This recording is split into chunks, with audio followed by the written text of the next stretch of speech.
शं वरुणः शन्नो भवत्वर्यमा शन्न इन्द्रो बृहस्पतिः शन्नो विष्णुरुक्रमः ॐ शान्ति शान्ति शान्तिः।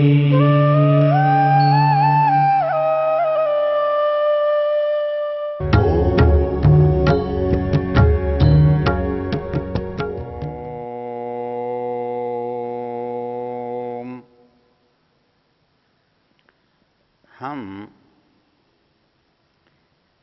इस वेद चर्चा के प्रसंग में यजुर्वेद के 34वें अध्याय के प्रारंभिक मंत्र, जिन्हें शिव संकल्प मंत्र कहा जाता है, उनकी चर्चा कर रहे थे। हमने देखा कि जैसे इस शरीर के साथ साधन इकट्ठे होकर बाहर काम करते हैं, वैसे ही बाहर के साधनों का संग्रह करके जो प्रेषित करना है, संप्रेषण है, वो अंदर के साधन करते हैं।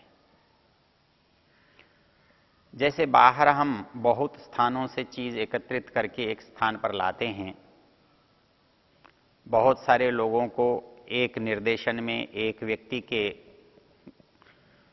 मार्गदर्शन में रखते हैं, तो वैसे ही हमारी जो सारी इंद्रियां हैं वो अलग अलग काम करके किसी एक माध्यम को सौंपती हैं, और वो हमारा माध्यम हमारा मन है। हमारे साथ महत्वपूर्ण बात यह है कि हम बाहर के साधनों को जैसा देखते हैं, हमको लगता है कि हम बाहर के साधनों को जानते हैं। यदि वास्तव में देखा जाए तो हम बाहर के साधनों को भी देख नहीं रहे। हम हाथ को देखते हैं, पैर को देखते हैं, तो हमें जो हाथ और पैर के रूप में चीज दिखाई दे रही है, ये अपने आप में वो वस्तु नहीं है। ये उसका बाह्य आवरण है, इसके माध्यम से वो प्रकट होती है, प्रकाशित होती है। नहीं तो केवल पैर होता और चलने लगता तब तो पैर का चलना संभव था, लेकिन पैर का चेतना के बिना संभव नहीं है। इसलिए चेतना का जो आधार है, जिसे हम इंद्रिय कहते हैं, ये स्थूल नहीं है, वो उसका सूक्ष्म रूप है। लेकिन फिर भी ये जो बाह्य साधन है उन इंद्रियों के प्रकाशक हैं। किंतु मन के साथ ऐसा नहीं है। कोई एक इंद्रिय मन को प्रकाशित नहीं करती। लेकिन ये भी सच है, सभी इंद्रियां मन को भी प्रकाशित करती हैं, क्योंकि इन सब के बीच में जो तारतम्य है, जो एक दूसरे के प्रति संवेदनाओं का आदान प्रदान है, वो किसी मध्यस्थ के बिना संभव नहीं है। इसलिए वो जो आंतरिक मध्यस्थ है वो हमारा मन है। इस मन को हमारे बाहरी लोग भी देखते हैं और मन को हमारे भीतर देखने वाले भी देखते हैं। बाहरी लोग तो जो चिकित्सा शास्त्र के विद्वान हैं, मनोविज्ञान के विद्वान हैं, जो मस्तिष्क विद्या के जानने वाले हैं, जो मस्तिष्क संस्थान की चिकित्सा करते हैं, एक बात तो उनके पास होती है। लेकिन आधुनिक विज्ञान की जो सीमाएं हैं वो स्थूल है। वो केवल शरीर में जो जो स्थान मन से जुड़े हुए हैं वो उन स्थानों के व्यवहारों को और स्वरूप को देखते हैं, इससे आगे उनकी कोई गति नहीं है। इनका आंतरिक क्या स्वरूप होता है, यह हमें प्राचीन शास्त्रों में कहीं कहीं मिलता है, बहुत विस्तार से और स्पष्ट रूप से हमको वो भी प्राप्त नहीं होता है,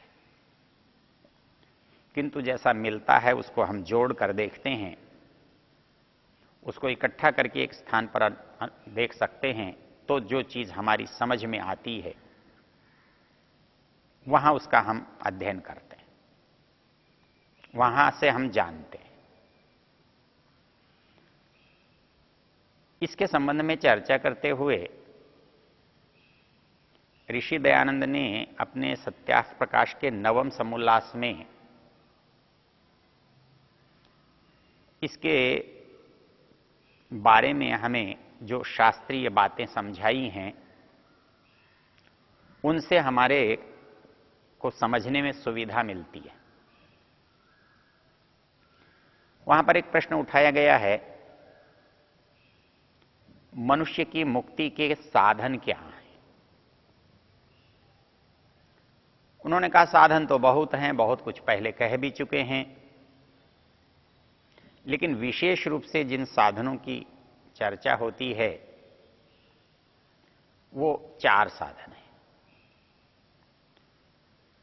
उसको विवेक, वैराग्य, षट्क संपत्ति और मुमुक्षुत्व कहते हैं। ये जो 4 साधन हैं ये हमें उस मार्ग की ओर ले जाते हैं।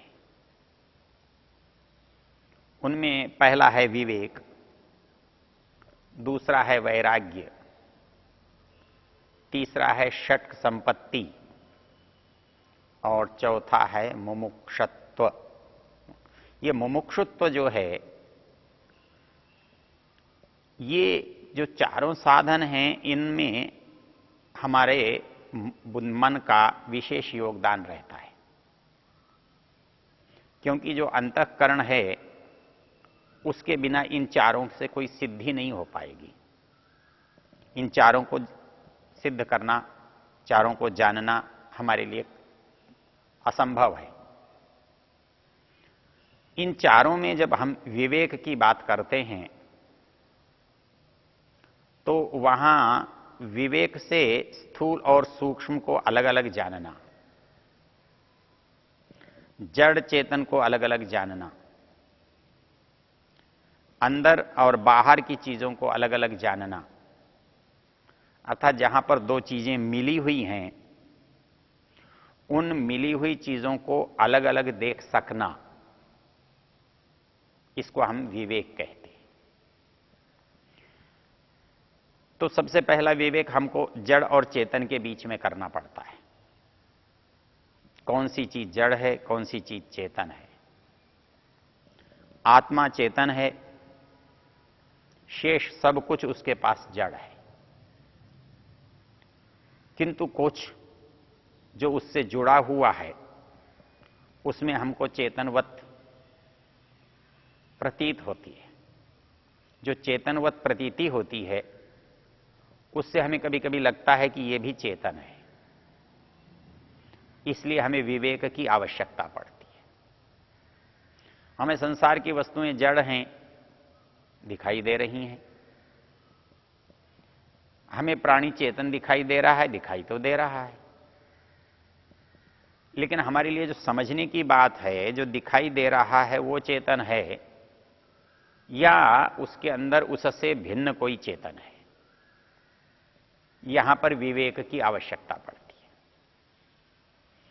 इसी तरह से जो स्थूल वस्तु हमें दिखाई दे रही है उसके अंदर सूक्ष्म क्या है, वहां हमें विवेक की आवश्यकता पड़ती है।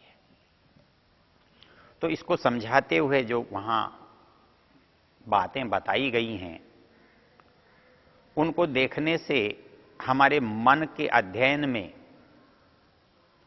मन के समझने में बड़ी सरलता होती है। वहां उन्होंने जो शरीर है इसका विवेचन किया है।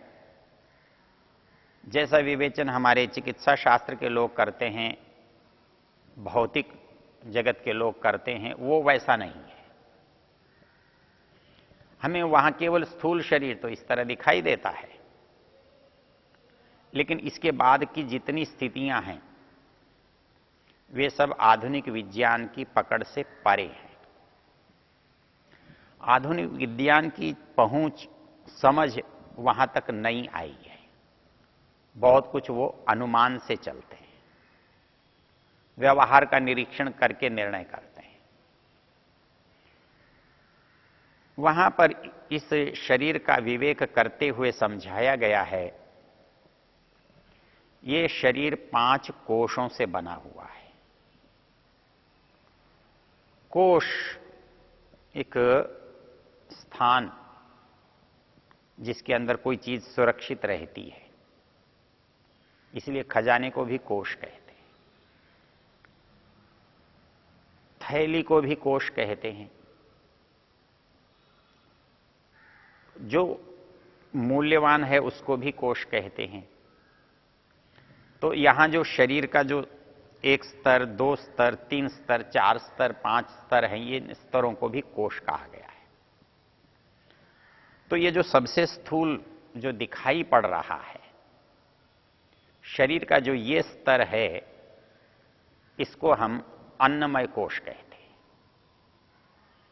इसको अन्नमय इसलिए कहते हैं कि इसका घटना, बढ़ना, अच्छा होना, बुरा होना, कमजोर होना, बलवान होना, सब आहार विहार पर निर्भर करता है, खान पान पर निर्भर करता है, अन्न पर निर्भर करता है। तो अन्न से जिसका निर्माण होता है वो जो कोश है वो अन्नमय कोश है। इस अन्नमय कोश को तो हम सभी देख लेते हैं, सभी जानते हैं। लेकिन इसके बाद जो चीज हमें जाननी है, समझनी है, उसके बाद आता है हमारा मनोमय कोश, प्राणमय कोश, विज्ञानमय कोश और आनंदमय कोश। तो शरीर के बाद जैसे ही हम चलते हैं तो प्राणमय कोश,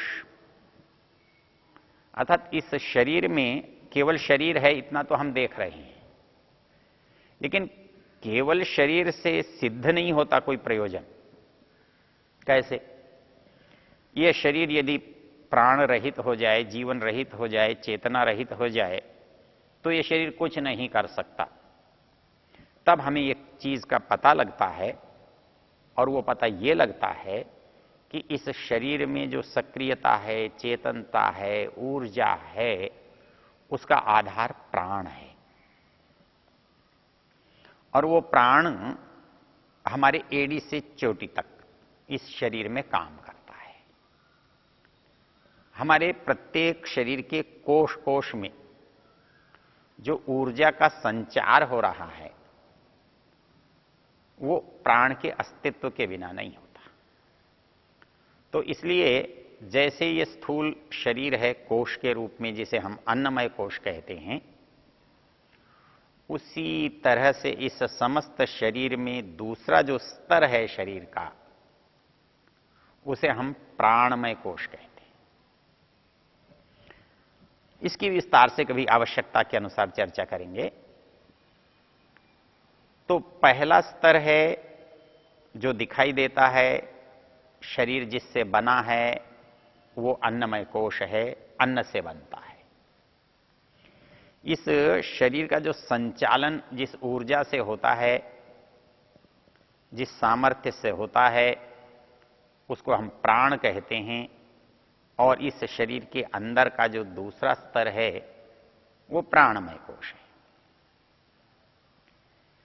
और इसके अंदर का एक तीसरा स्तर है जो हमारी चर्चा का मुख्य विषय है, वो है मनोमय कोश। तो जैसे शरीर के समस्त अवयव उपयोगी हैं और काम करते हैं और सबका कोई प्रयोजन है, कोई काम है, उसी तरह प्राण सारे शरीर के समस्त अवयवों में काम करता है, उसका भी अपना प्रयोजन है। तो वैसे ही इस शरीर का जो तीसरा स्तर है, जिसे हम मनोमय कोश कहते हैं, वो मन भी हमारे शरीर के समस्त अवयवों से, कोशिकाओं से, भागों से, अंगों से जुड़ा हुआ है। तो वो जो हमारा मनोमय कोश है, वो समस्त उसका बोध हमें बाहर के जो हमारी इंद्रियां हैं उनकी सक्रियता से पता लगता है। अतः हमारा मन जिस इंद्रिय के साथ जुड़ता है, हमारी वो इंद्रिय सक्रिय हो जाती है। यदि हमारा मन आंख से जुड़ा है तो आंख देख पाती है, अन्यथा आंख खुली रहने पर भी, आंख ठीक रहने पर भी, आंख स्वस्थ रहने पर भी देख नहीं सकती, यदि मन से इसका संबंध ना हो। तो इससे पता लगता है कि हमारा जो कर्म है, हमारे जो ज्ञान की प्राप्ति है, वो इन इंद्रियों से तभी संभव होती है जब इसके साथ हमारा मन जुड़ा हुआ होता है। तो शरीर से मन जब जब जहां जहां जुड़ता है, तब तब वहां विशेष क्रिया हम देखते हैं। कुछ चीजें तो बिना मन के नियंत्रण के इस शरीर में चलती हैं। प्राण जो है वो मन के नियंत्रण में नहीं होता, लेकिन प्राण को नियंत्रित करने से मन नियंत्रित हो जाता है। इसलिए प्राण हमारे लिए महत्वपूर्ण है, लेकिन ये मन जो है बाकी चीजों पर अपना नियंत्रण रखता है, उनको चलाता है, उनसे संबंध बनाता है। तो हमारे लिए समझ में जो आने की बात है, इस शरीर को जब हम स्थूल से सूक्ष्म की ओर ले जाते हैं, तो जो पहला स्थान है वो हमारा अन्नमय कोश है, उसका दूसरा स्थान प्राणमय कोश है, उसका तीसरा स्थान मनोमय कोश है, और उसका चौथा स्थान विज्ञानमय कोश है, और उसका जो पांचवां स्थान है उसे हम आनंदमय कोश कहते हैं। तो इस दृष्टि से इस शरीर में मन का जो महत्व है वो हमें बहुत स्पष्टता से प्रतीत होता है। लेकिन इस मन को समझने के लिए शरीर में कुछ भी स्थूल ऐसा नहीं है जिससे हम पकड़ सकें। ये बात हम इन मंत्रों में विशेष रूप से देखेंगे। ओ